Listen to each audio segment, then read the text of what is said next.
Hello, நமஸ்காரம், வணக்கம். சனி பயிற்சி பற்றி பார்த்துட்டு இருந்தோம். மேஷம் ரிஷபம் முடிச்சாச்சு. இப்போ அடுத்தது மிதுனம்.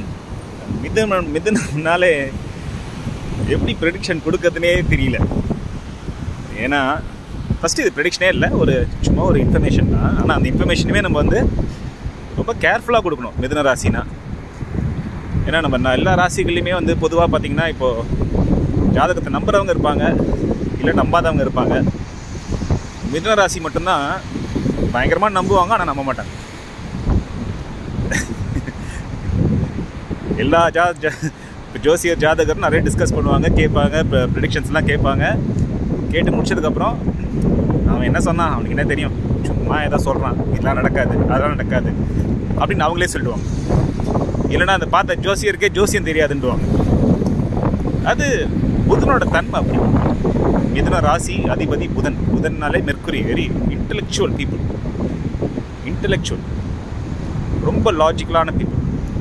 ஆப்ஜெக்டிவ், இது பண்ணால் இது வருமா, காஸ் அண்ட் எஃபெக்ட், அந்த மாதிரி ரொம்ப கேல்குலேட்டிவாக, ரொம்ப மெத்தடாலஜிக்கல் அப்ரோச் இருக்கும். அதுதான் பிக்கஸ்ட் பாசிட்டிவ். ரொம்ப அழகாக பிளான் பண்ணி சிஸ்டமேட்டிக்காக இந்த ஸ்டெப் நம்பர் 1 இங்கே பண்ணால் ஸ்டெப் நம்பர் 12 என்ன ஆகும் அப்படின்ற வரைக்கும் அழகாக ஆப்ஜெக்டிவாக சிஸ்டமேட்டிக்காக பிளான் பண்ணக்கூடிய ராசி. அதே சிஸ்டமேட்டிக் அப்ரோச் எல்லாருக்கிட்டையும் எதிர்பார்ப்பாங்க.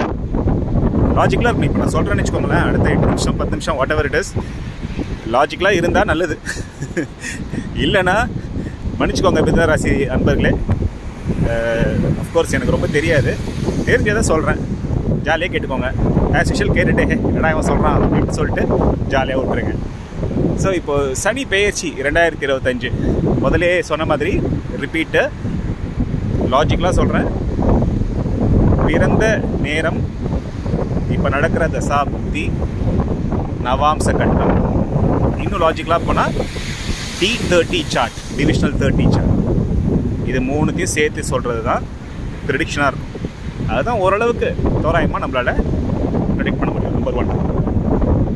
நம்பர் 2, எல்லா ப்ரெடிக்ஷனுமே அப்படியே கரெக்டாக இந்த சொன்னாருப்பா, மார்ச் மாதம் இது நடக்கும்னு சொன்னார், மார்ச் 1ஆம் தேதி நடக்கும்னாரு, அப்படி நடக்கும்னா அந்த அளவுக்கு ப்ரெடிக்ட் பண்ணுறது ரொம்ப கஷ்டம். அந்த மாதிரி ப்ரெடிக்ட் பண்ணுறவங்க இருக்காங்க, ரொம்ப ரேரு.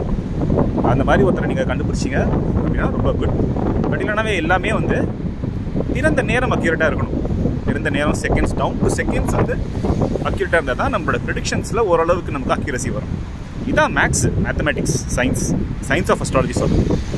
அப்படி இல்லைன்னும் போது ஒரு முன்ன பின்ன ஒரு 3 மாதம் 6 மாதம் ரேஞ்ச், அந்த ரேஞ்சுக்குள்ளே நடக்கும். ஸோ இப்போ 2025 சனி பயிற்சி. சனி ஒரு அஷ்டமத்திலேருந்து இப்போ கிளியர் ஆகி 9th 10th இப்போ 10th வராரு. ஸோ சனி பகவான் அண்ட் புதன் பகவான் ஃபஸ்ட் ரிலேஷன்ஷிப் எப்படின்னா நல்ல ரிலேஷன்ஷிப், நட்பு கிரகங்கள். அதனால் உங்களுக்கு சனி அப்படியே ஓஹோன் பண்ணுவார்னால சனியோட தன்மையே அது கிடையாது. Again logically Shani is also equally objective. எப்படி மெர்க்குரி புதன் கால்குலேட்டிவாக லாஜிக்கலாக 1 2 3 புல்லட் பாயிண்ட் எடுக்கிறீங்களே, அதே மாதிரி சனி பகவானும் புல்லட் பாயிண்ட் வச்சுருப்பார்.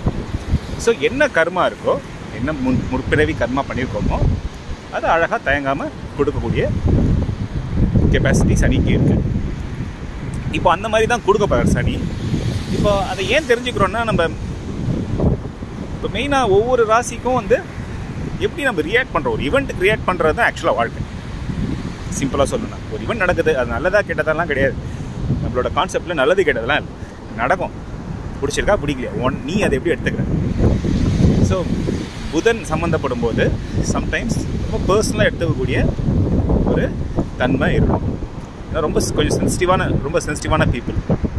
அடிப்படையாக நட்சத்திரங்கள் பார்த்திங்கன்னா மிருகசீரிஷம், ஆருத்ரா, திருவாதிரை இல்லையா, சொல்லும்போது இந்த கெத்தா திருவாதிரை, புனர்பூசம், எவ்வளோ இந்த நட்சத்திரத்துக்குலாம் ஜாதகமே பார்க்க வேணாங்க.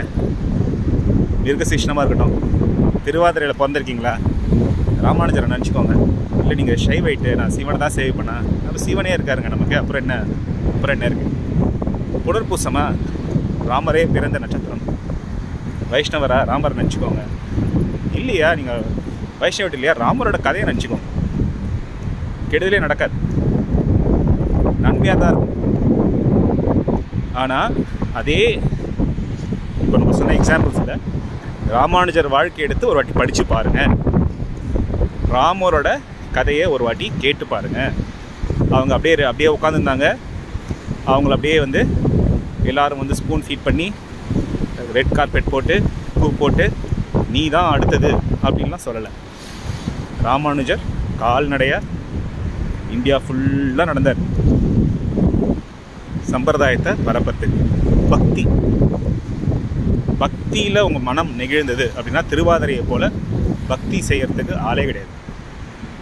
பக்தி வந்துடுச்சு, ஞான பக்தி வந்ததுன்னா பெஸ்ட் நட்சத்திரம். அப்படியே ஒரு ஊன்றதோட ஒரு பக்திமானாக விளங்கக்கூடிய நட்சத்திரம் திருவாதிரை. புனர்பூசம் ராமரோட கதையை பார்க்கும்போது நாளைக்கு பட்டாபிஷேகங்க, என்னை மன்னன் அனௌன்ஸ் பண்ண போகிறாங்க. இன்றைக்கி என்ன அது கண்ணா கிளம்பு காட்டுக்குன்ட்டு காட்டுக்கு அனுப்பிச்சிட்டாங்க. இது தெரியும். காட்டுக்கு போய் ஜாலியாக இருக்கலாம், காட்டிலையாவது கொஞ்சம் ஜாலியாக இருக்கலாம்னாக்க அதுவும் நடக்கலை. ஸோ ராஜாங்கத்தை விட்டு ராஜ்யத்தை விட்டு எங்கேயோ காட்டுக்கு போய் அங்கே பொண்டாட்டி கடத்தப்பட்டு அவை இல்லாமல் தேடி பரிதவிச்சு அப்புறம் அங்கே போய் வெற்றி பெற்று திருப்பி வாகை சூடி வரார். ஸோ இதில் முக்கியமான விஷயங்களான மிதுன ராசி அப்படின்னும் போதே நேச்சுரலாகவே 3rd ஹவுஸ் காலபுருஷ தத்துவத்துக்கு 3வது வீடு.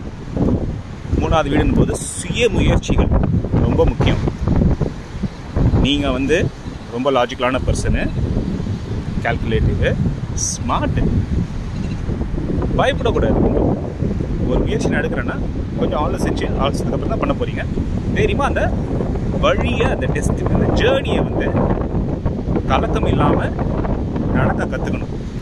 அது கற்றுக்கிட்டாலே சனி சூப்பராக ஹெல்ப் பண்ணுவார், பக்காவாக ஹெல்ப் பண்ணுவார் சனி.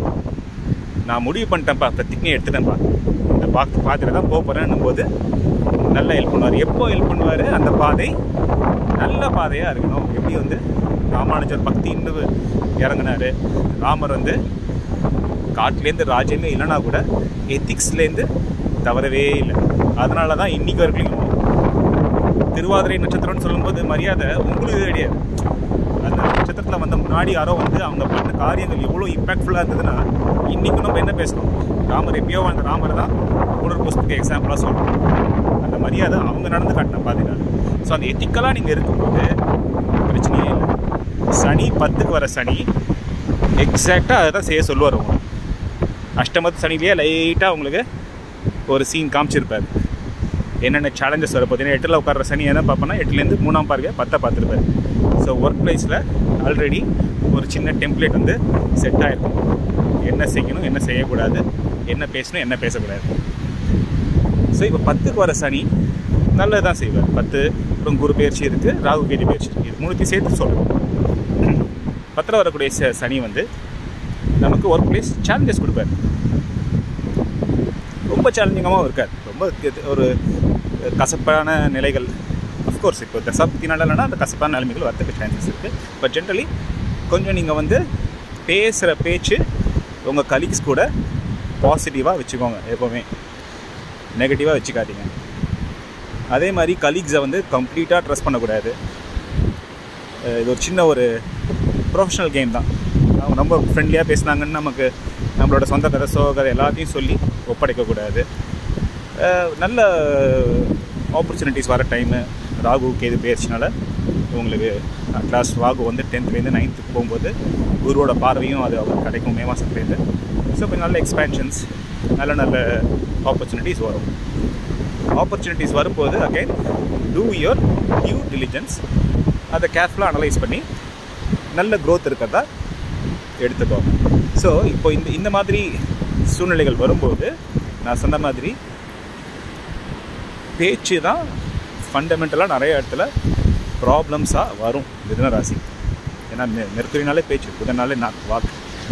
உங்களோட வாக்குக்கு தான் மரியாதை, அதே வாக்குனால தான் மரியாதையும் போகும். எப்போவுமே பாசிட்டிவ் நெகட்டிவ் ஒரே விஷயத்துக்கு தான் இருக்கும். நம்மளோட முதல்ல ஒரு காலத்தில் எது ஸ்ட்ரென்த்தாக இருக்கோ அதுதான் நம்மளோட வீக்னஸாகவே மாறும். ஸோ நல்ல வாக்கு, பாசிட்டிவாக பேசி பாசிட்டிவாக பழகுங்க. எழுத்ததெல்லாம் பாலன்னு நம்பாமல் கொஞ்சம் உங்களோட அனாலிசிஸை பண்ணி வர க்ரோத்தை நல்லா பாசிட்டிவாக எடுத்துக்கோங்க. இந்த சனி பயிற்சி ஆக்சுவலாக நல்லா இருக்கும். அடுத்த வர சனி பயிற்சியும் நல்லா இருக்குது தொடர்ந்து. ஸோ இன்னும் ஒரு 5 இயர்ஸ்க்கு வந்து ஒரு கேர்ஃபுல் பிளானிங் அண்ட் சிஸ்டமேட்டிக்காக அப்ரோச் பண்ணுங்கள். ரொம்ப பியூட்டிஃபுல்லாக இருக்கும். பக்தி பண்ணுறேன், ஸ்பிரிச்சுவாலிட்டி எனக்கு பிடிச்சிருக்கு அப்படின்னு சொல்கிறேன் யாராக இருந்தாலும் கண்ணை மூடிட்டு மிதுன ராசிக்காரங்க கால் எடுத்து வச்சா அடுத்த மகானா நீங்கள் வரத்துக்கு எல்லா உதவியும் எல்லா கிரகமும் பண்ணும், சனி மட்டும் இல்லை. ஆனால் பக்தின்ற அடிப்படையான சரண்டர் வேணும். நான்ற ஈகோ வந்து ஃபஸ்ட்டு கட் ஆகும். அது இன்னும் ஒரு சின்ன ஒரு ஸ்லைட். இது நான் பெரிய ஆள், எனக்கு எல்லாம் தெரியும் இருந்துட்டு போட்டோமே. பட் நமக்கும் மேலே ஒரு பிரபஞ்ச சக்தி இருக்குது இல்லையா? இந்த கடலுக்கு முன்னாடி நம்மளாம் என்ன, அந்த மாதிரி ஒரு பெரிய கடவுள் இருக்கார். அவருக்கு முன்னாடி நம்ம ஜாலியாக இந்த வாழ்க்கையை சூப்பராக வாழப்போகிறோம். அந்த நம்பிக்கையோட கால் எடுத்து வைங்க.